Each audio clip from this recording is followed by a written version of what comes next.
Hi, I'm Jennifer. I'm 36. And last night, I got a call no mom should ever get. My kids were crying, begging me to come get them because my own parents had kicked them out of their house for their so-called golden grandchild. What I found when I pulled into their driveway broke my heart and changed our family forever.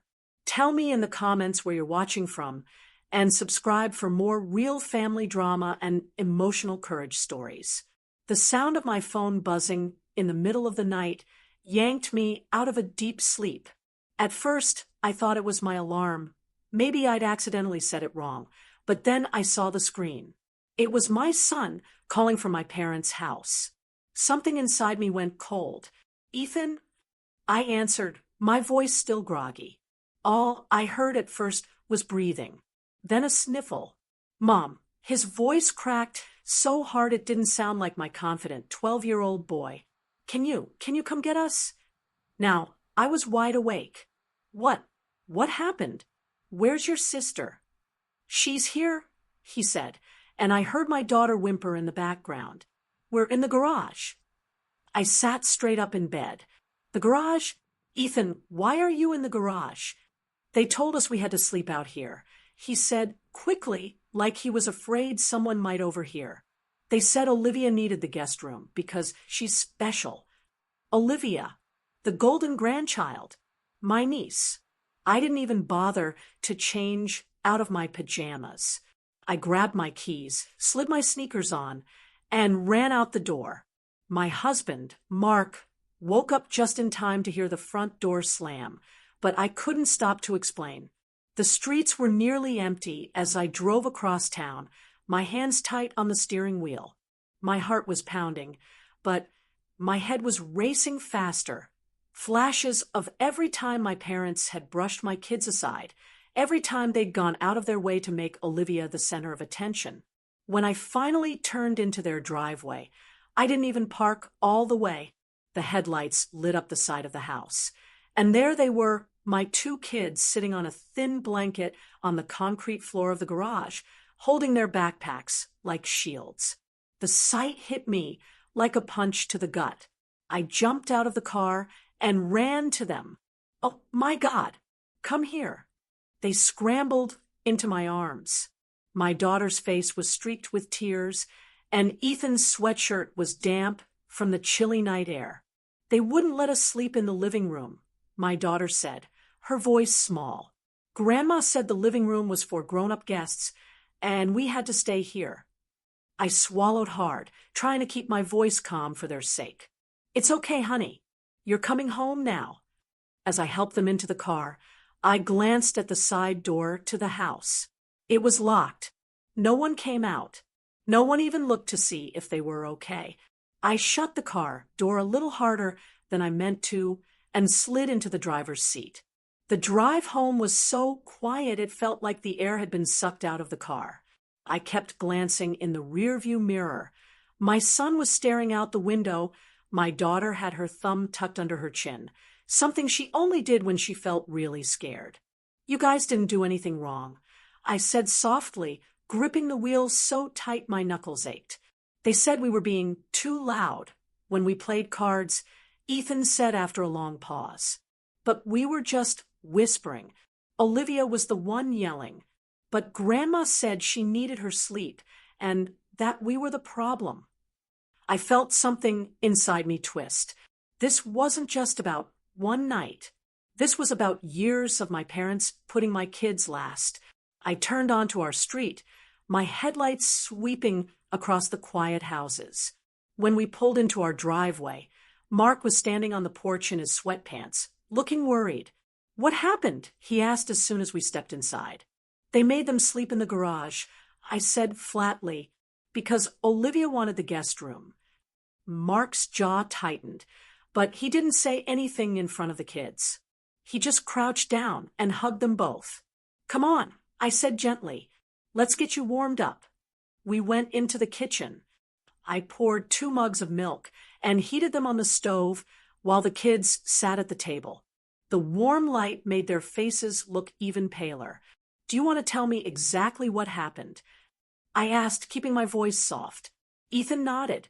We got there after dinner, and Olivia was already in the guest room.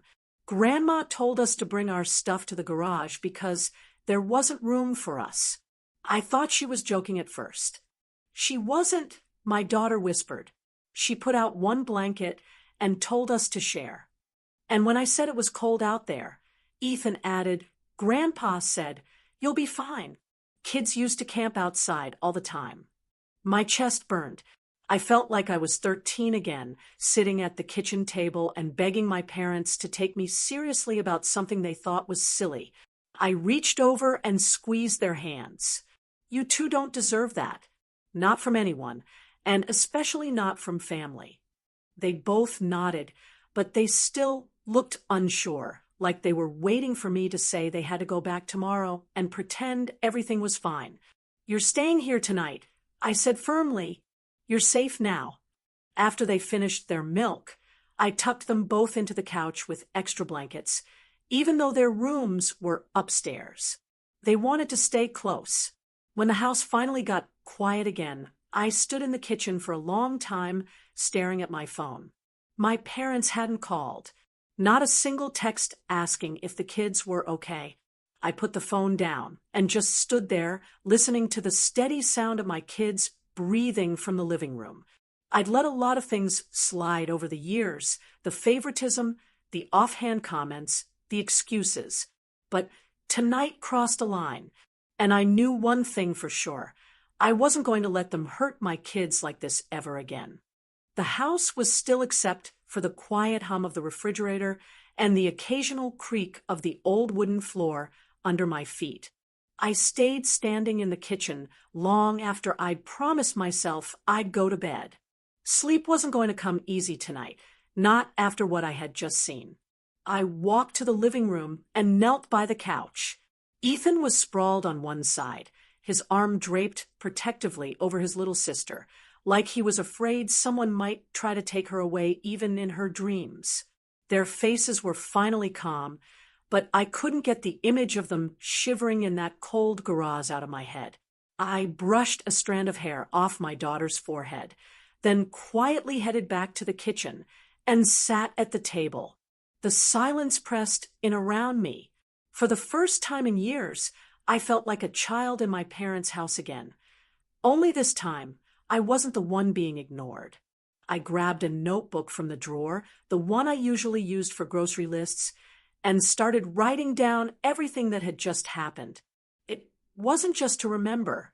It was to keep myself from minimizing it tomorrow morning when the anger faded and the guilt tried to sneak in. I wrote, locked garage, one thin blanket. No one checked on them. Told them Olivia needed the room more. Each word dug a little deeper. I heard the stairs creak softly and looked up to see Mark coming down, rubbing his eyes. He sat across from me and didn't speak for a while. He just let me sit there, chewing on my pen cap like I used to do in college when I was stressed. You're making a list? He finally asked, his voice quiet. I nodded. If I don't write it down, I'll talk myself into thinking it wasn't that bad. He reached across the table and squeezed my hand. Jen, it was that bad. The words hit me harder than I expected. I stared at him for a long moment, then let out a breath I didn't realize I'd been holding. I keep thinking about when I was a kid. I said softly, do you remember me telling you about the time they made me give my birthday money to my cousin because she didn't get any? I thought I was over it, but tonight it feels like nothing's changed. Mark didn't interrupt. He just listened, which made it easier for the memories to spill out. They've been favoring Olivia for years, Mark. Last Christmas, they got her that new tablet, and our kids got sweaters 2 sizes too big. And at Thanksgiving, they sat her at the head of the table like she was the guest of honor, and Ethan and Emma had to sit at the kids' card table in the laundry room. I told myself it didn't matter, that the kids didn't notice, but they did. They've always noticed. I closed the notebook and pushed it away. My chest felt heavy. Mark leaned back in his chair, thinking, maybe it's time we stop pretending this is just about gifts and dinners. They made a choice tonight, Jen. They chose her comfort over our kids' dignity. I hated that he was right. Before I could respond, I heard soft footsteps again. This time, it was Emma standing in the doorway, clutching her blanket. "Mom," she said sleepily, "can I sit with you?" "Of course, baby." I pulled out a chair and lifted her up into my lap. She rested her head against my shoulder, her small hand clutching my shirt. After a few minutes, she whispered, "Did we do something wrong?" The question cracked something inside me. "No, sweetheart, you did nothing wrong. You hear me?" She nodded, but her little face still looked worried. "Grandma said we were loud," she added, her voice even quieter. "You were just being kids." I said firmly, "That's not a bad thing." She seemed to relax a little at that, and soon she drifted off to sleep. I carried her back to the couch, tucked her in next to Ethan, and kissed them both on the forehead. When I came back to the kitchen, Mark was still sitting there, but now he looked like he was thinking about something. "What?" I asked. "You remember last summer when we offered to take Olivia to the fair with us, and your parents said no because they didn't trust her to ride with anyone but them?" I think that was the moment I realized they see our kids as second class. The memory stung because I had brushed it off back then, laughed about it even. I told myself it was just them being overprotective. I admitted, but maybe it was more than that. The clock on the wall ticked past 2 in the morning. My body was exhausted, but my mind was wide awake. "I want to talk to them tomorrow," I said finally. "Not yell, not scream. But I can't let this go. If I do, what am I teaching our kids? That it's okay to be treated like this?" Mark nodded. "I'll be right there with you." For the first time that night, I felt a little steadier.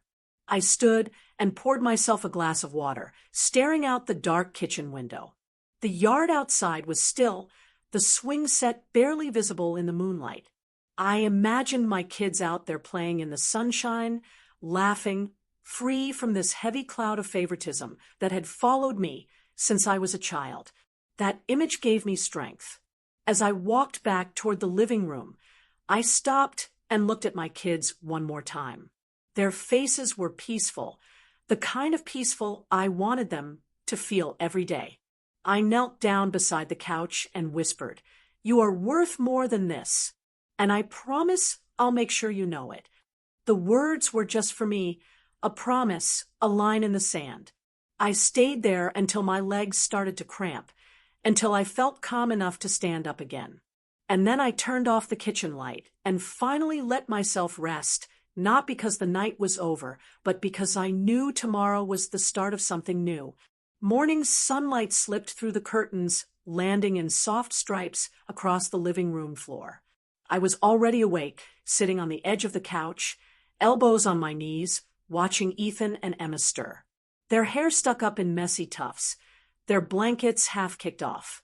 They looked so small. "Morning," Mark said from behind me, his voice low but steady. He had made coffee, the smell filling the room. "Morning," I murmured, though my stomach was too tight to even think about drinking anything. Today was the day. I helped the kids get dressed, trying to keep my voice calm and cheerful. They didn't need to carry my tension on top of their own hurt. Ethan asked if they had to see Grandma and Grandpa today. The question landed like a stone. "No," I said quickly. "Not today." He nodded, looking relieved, but I could see the question in his eyes. Will we ever have to? By the time breakfast was over, my resolve had hardened. I carried my phone to the back porch, where the morning air was cool and quiet. Mark followed, sitting down across from me. He didn't say anything, just waited while I scrolled through my contacts and found the number that had been burned into my memory since I was a teenager. My thumb hovered over the call button for what felt like a full minute before I pressed it. It rang twice. "Jennifer." My mother's voice came through, cheerful, like nothing had happened. "Hi, Mom," I said, my voice tighter than I'd meant. "Do you have a minute?" "Of course," she said. I could hear the faint clink of dishes in the background, like she was tidying up the kitchen. Is everything okay? The kids didn't catch a cold, did they? I took a slow breath. No, they're fine. But we need to talk about last night. There was a pause on the line. Not long, but long enough to feel like a shift. Oh, she said finally. You mean the sleeping arrangements? Jennifer, really it wasn't. It was, I cut in, my voice sharper than I intended. You put my kids in a freezing garage with one blanket. They were scared and shivering when I found them. Well, Olivia had a fever, my mother said briskly, as though that explained everything. We couldn't very well have her sleeping in the garage. You could have put her in your room, I said, gripping the phone harder, or on the pull-out bed in the office, or literally anywhere that wasn't at the expense of 2 children. Mark's hand brushed mine under the table, steadying me. Jennifer, my mother sighed. I think you're overreacting. Children are resilient. It was just one night. One night is all it takes, I said quietly but firmly. Do you know what Emma asked me at 2 a.m? She asked if she did something wrong. She thought she was being punished. Silence on the other end. That's not fair, my mother said finally. We love those kids. Then show it. I snapped before I could stop myself. Because right now, all they know is that Olivia matters more. I could hear my father's voice in the background now, asking who she was talking to. A moment later, he was on speaker. Jennifer, he said, his tone calm but with that edge I remembered from childhood, the one that always meant I was about to lose an argument. Your mother did what she thought was best. You know Olivia has always been sensitive. So are Ethan and Emma, I said, but somehow their feelings don't seem to matter. My father made a sound that might have been a laugh. You're taking this too personally. I am taking it personally, because it is personal. My voice broke a little, and I hated that they could hear it. This isn't just about last night. It's about every time you've made them feel small so Olivia could feel special. It's about me watching history repeat itself and realizing I can't let it happen again. There was a long pause. I could almost picture them standing there in their kitchen, exchanging that look they always exchanged whenever I pushed back. The one that said, "She'll get over it." I think you're making this into something it isn't, my mother said at last. You've always been a little dramatic about fairness. The words landed like a slap, not because they were new, but because they were so familiar. Mark saw my face and leaned closer. Jen, he said softly, you don't have to keep explaining. I nodded, swallowing hard. This isn't a request, I said finally, my voice low and steady. Until you can treat my kids with the respect they deserve, we won't be coming over. Not for dinners. Not for holidays. Not at all. The silence that followed was heavy, stretching out like a rope pulled too tight. Jennifer, my father said, his tone sharper now, don't do this. I already have, I said, and before I could second-guess myself, I ended the call. My hand was shaking as I set the phone down on the table. The porch was so quiet I could hear my own heartbeat. Mark reached over and covered my hand with his. You did what you had to do, he said. I nodded, but my throat felt tight. For a moment, I just sat there, staring at the wood grain on the table, trying to keep my emotions from spilling over. Inside, I heard the kids laughing at some cartoon they were watching. The sound steadied me. We should take them out today, I said finally. Somewhere fun. Somewhere they can just be kids and not have to wonder if they belong. Mark smiled faintly. I was thinking the same thing. When we went back inside, Ethan and Emma were sitting cross-legged on the floor, giggling at the screen. They looked up as I walked in, their faces lighting up. Who wants to go to the park? I asked. Both hands shot up, their earlier worries momentarily forgotten. As they scrambled to get their shoes, I felt something loosen in my chest. The confrontation had left me raw, but for the first time in a long while, I felt like I had drawn a line that mattered, not just for me, but for them. The park trip turned out to be just what we all needed.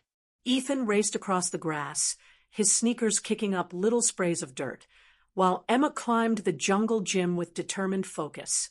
Mark and I sat on a bench, sipping coffee from a nearby cart, watching them play like the weight of last night hadn't even touched them. But inside, I was far from calm. The phone call with my parents kept replaying in my mind, every word sharp as glass. The silence after I told them we wouldn't be coming over again, that silence still rang in my ears. I wasn't angry anymore, not in the way I had been this morning. Now, what I felt was colder, sharper.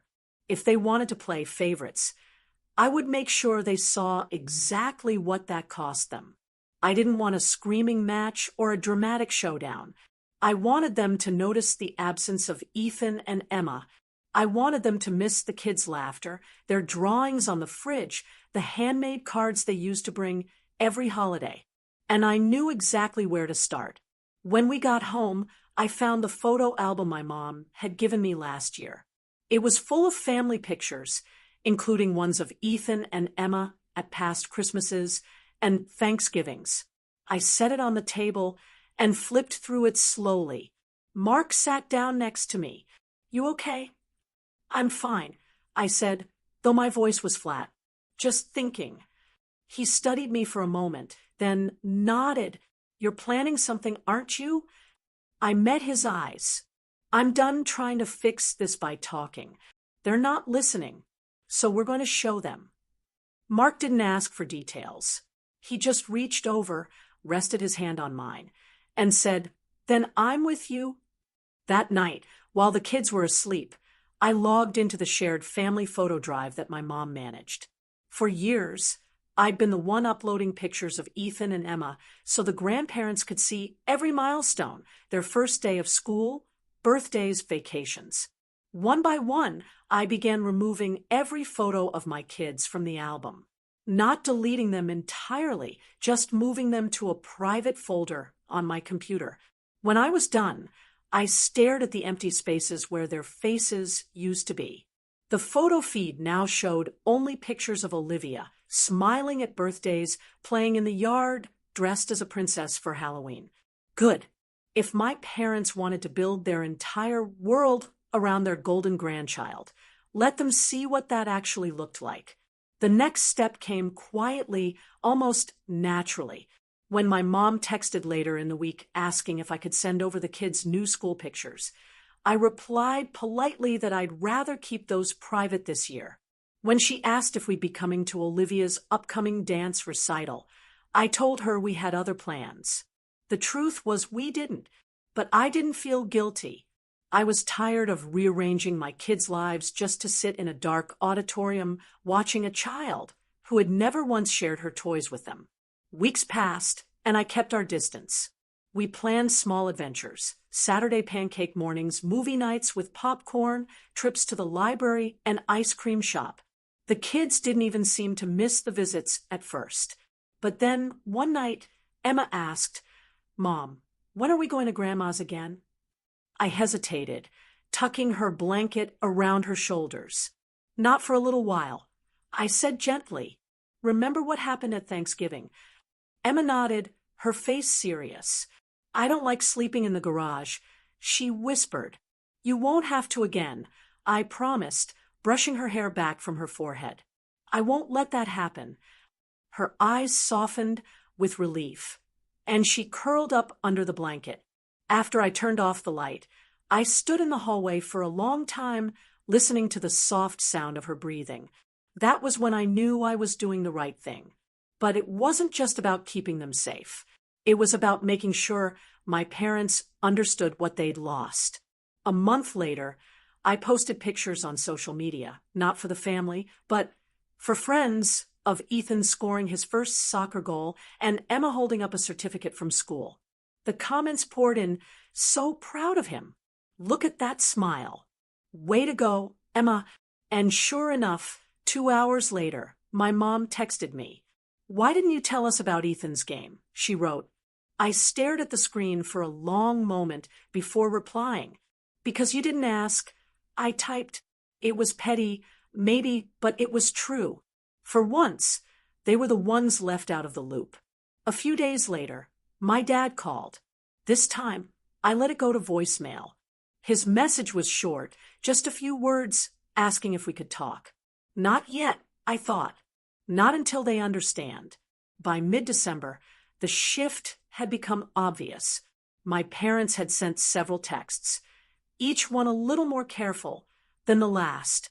They'd started asking how the kids were, what they were up to, if we could visit when things settled down. But I didn't rush to answer. I waited a day, sometimes two, before replying with short, polite updates. Kids are doing well. Busy with school. Emma loves her art class. Ethan's soccer team just made the finals. No invitations. No pictures. No emotional bridge for them to cross. The first real crack showed when my mom called and left a message that sounded different, softer. "Jennifer," she said, her voice careful, "I've been thinking about what you said, about Thanksgiving. Maybe we handled things badly. We miss you and the kids. We'd like to see you if you're ready." I sat at the kitchen table, listening to the message twice. Mark walked in and saw my face. "They're coming around," he said quietly. "Maybe," I admitted, "but it's not enough just to miss us. They need to understand why we left in the first place." And that was when the final part of my quiet revenge took shape. Instead of calling back right away, I wrote a letter. Not a short one. A detailed, honest, point-by-point letter that explained everything. I told them how Ethan had cried that night in the garage, how Emma had thought she was being punished, how every little slight over the years had added up until I couldn't ignore it anymore. I didn't write with anger. I wrote with clarity. When it was done, I printed it, signed it, and mailed it the old-fashioned way. And then I waited. 2 days later, my phone rang. It was my mom. I took a deep breath and answered. "Jennifer," she said softly, "we got your letter. We didn't realize how much we'd hurt you, hurt the kids. We're sorry. We want to make it right." Her voice cracked a little on the last word, and for the first time, I believed she meant it. I sat at the kitchen table, phone still warm in my hand after the call. My mom's voice had sounded different, softer, like a door I thought was locked had creaked open. But that didn't mean I was ready to walk through it. Mark came in, drying his hands on a dish towel. "How do you feel?" he asked gently. I exhaled, the air leaving my lungs slower than I expected. Honestly, scared. Part of me wants to believe they mean it. The other part is terrified of letting the kids get hurt again. He nodded, pulling out the chair across from me. "Then take your time. There's no deadline on this." For the first time in weeks, I didn't feel pressure to rush a decision. I had the space to breathe, and I was determined to use it. That weekend, we stayed home and built a blanket fort in the living room. Ethan brought in half his Lego collection, and Emma hung paper stars from the fort ceiling with tape. We ate popcorn inside it, read stories by flashlight, and for a moment, I felt the heaviness in my chest lift. Healing wasn't just about whether I forgave my parents. It was about giving my kids a sense of safety, a sense that home was their soft place to land, no matter what. On Monday, I called my therapist and scheduled an appointment. I hadn't seen her in months, but I knew I needed help sorting through my feelings before I took any next steps. When I sat down in her office later that week, I felt a strange mix of dread and relief. "You've been through a lot," she said after I filled her in on the Thanksgiving incident and everything that followed. "It makes sense you'd feel torn right now. I don't want to cut my parents out forever. I admitted, but I also can't go back to pretending everything's fine. That's progress," she said gently. "Healing isn't about pretending. It's about deciding what's safe and healthy for you and your family. Those words stuck with me. A few days later, I sat down with Ethan and Emma at the kitchen table after dinner. Grandma and Grandpa want to see you, I told them gently, but only if you want to. Ethan frowned, poking at his spaghetti. Will we have to sleep in the garage again? No, I said firmly. That will never happen again. Emma tilted her head. Will Olivia be there? Probably, I said honestly. Emma thought for a moment, then nodded. Okay, but I want you there too. Always, I said, smiling at her. That night, after the kids were in bed, I sat on the couch with Mark and drafted a text to my parents. We're open to a short visit this weekend, but at our house. The kids feel safer here. If you're willing, we'd like to try that first. I stared at it for a minute, then hit send before I could overthink it. Their reply came 10 minutes later. We'd love that. We'll bring dessert. Saturday arrived with a mix of nerves and hope. I spent the morning cleaning the house, not because it was messy, but because I needed something to keep my hands busy. When the doorbell finally rang, Ethan and Emma ran to answer it. I stood a few feet back, heart pounding. My mom stepped inside first, holding a pie. My dad followed, his face carefully neutral. Hi, sweetie, my mom said softly. Hi, I said, and for the first time in weeks, I meant it. The visit started awkwardly, small talk about the weather, school, work, but gradually the tension softened. My parents asked the kids about their favorite subjects, their friends, their weekend plans. Halfway through dessert, my mom looked across the table at me. Jennifer, she said quietly, we read your letter again before we came. We've talked about it every day since. We can't change the past, but we want to do better. For you, for them. Her voice cracked, and for a moment, she looked smaller than I'd ever seen her. I swallowed hard. I want that too, I said finally, but it's going to take time. That's fair, my dad said, and to my surprise, he sounded sincere. After they left, Ethan and Emma were all smiles, showing off the little trinkets Grandma had brought them. They were nicer this time. Ethan said thoughtfully, yeah, Emma agreed. It didn't feel bad. When the kids went to bed, I curled up on the couch next to Mark. That felt different. I said quietly, it was different, he said, because you set the terms this time. He was right. This wasn't about erasing what had happened. It was about taking control of what happened next.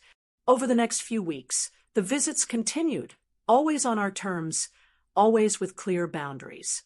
When my parents slipped back into old habits, I called them out gently but firmly.